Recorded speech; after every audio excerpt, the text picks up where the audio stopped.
नमस्कार, आशा करता हूँ आप सब अच्छे होंगे और आपकी स्टडी भी अच्छी चल रही होगी।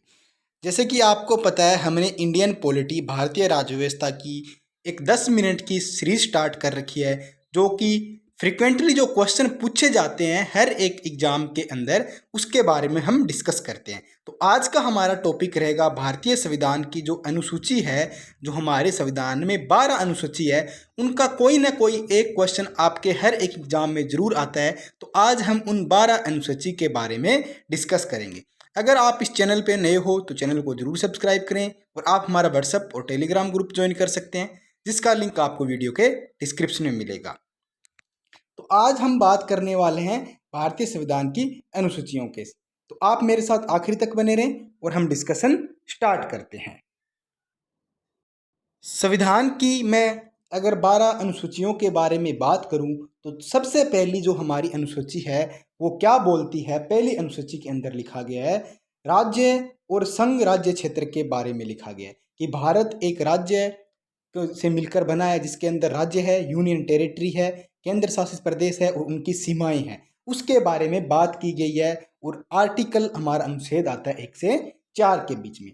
दूसरी अनुसूची बोलती है, जो अनुसूची है हमारी, वो बोलती है राष्ट्रपति, राज्यपाल, लोकसभा, राज्य विधानसभा अध्यक्ष, उपाध्यक्ष, उनके बारे में बात की गई है। चाहे वो न्यायाधीश हो, चाहे हमारा भारत का नियंत्रण महालेखाधिकारी हो, या उनके वेतन या पेंशन भत्ते हो, उनके बारे में बात की गई है। तो आर्टिकल आता है 59(3), 65(3), 75(6), 97, 125, 148(3), 158(3) और 164(4) और 164(5) और 186 और 221 आर्टिकल इसके अंतर्गत आते हैं।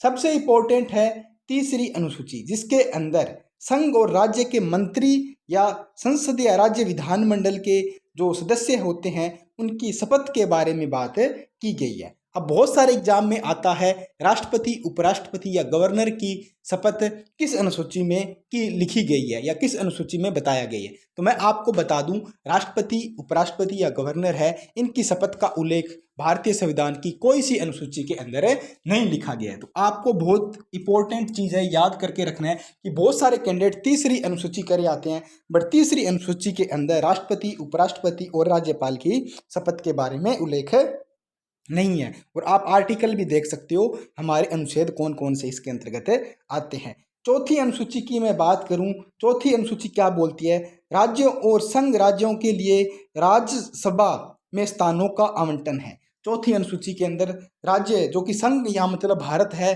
भारत के अंदर जो राज्य है उनके क्षेत्र में राज्यसभा के स्थानों का आवंटन है। तो आर्टिकल हमारा 4(1) और 80(2) इसके अंतर्गत आता है।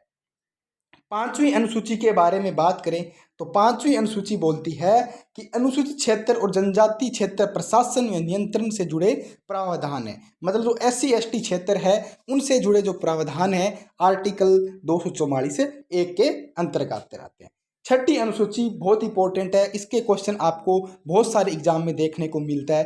पूछा जाता है कि छठी अनुसूची के अंतर्गत कौन कौन से राज्य आते हैं। तो असम, मेघालय, त्रिपुरा और मिजोरम जो जनजातीय क्षेत्र प्रशासन से संबंधित जो राज्य है, वो छठी अनुसूची के अंतर्गत आता है। क्योंकि ये 3 राज्य आपको ऑप्शन में देगा और एक चौथा राज्य ऑप्शन में ऐसा होगा जो इसके अंतर्गत नहीं आएगा, तो वो आपसे पूछ जाता है कि कौन सा राज्य इसके अंतर्गत आता है या कौन सा राज्य इसके अंतर्गत नहीं आता है। तो ये 4 राज्य है, आप जरूर याद रखें, असम, मेघालय, त्रिपुरा, मिजोरम, जो कि छठी अनुसूची के अंतर्गत आते हैं।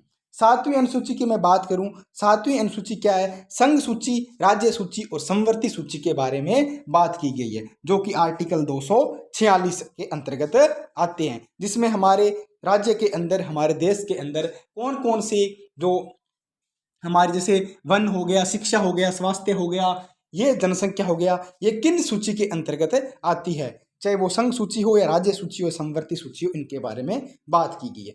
आठवीं अनुसूची, ये भी काफ़ी इंपॉर्टेंट है, इसका क्वेश्चन भी बहुत सारे एग्जाम में देखने को मिलता है कि संविधान की कौन सी अनुसूची के अंदर 22 भाषाओं का प्रयोग किया गया है या 22 भाषाओं को मान्यता दी गई है। तो वो हमारी है 8वीं अनुसूची, आर्टिकल 344(1) से लेके 351 के बीच आता है। 9वीं अनुसूची जो कि भूमि सुधार जमींदार अनुमूलन से संबंधित है, नियम विनियम आदि, जिसका पूर्वावलोकन से बचाने के लिए इसे सम्मिलित किया गया है। अनुच्छेद की बात करूं 31 क के अंतर्गत आता है।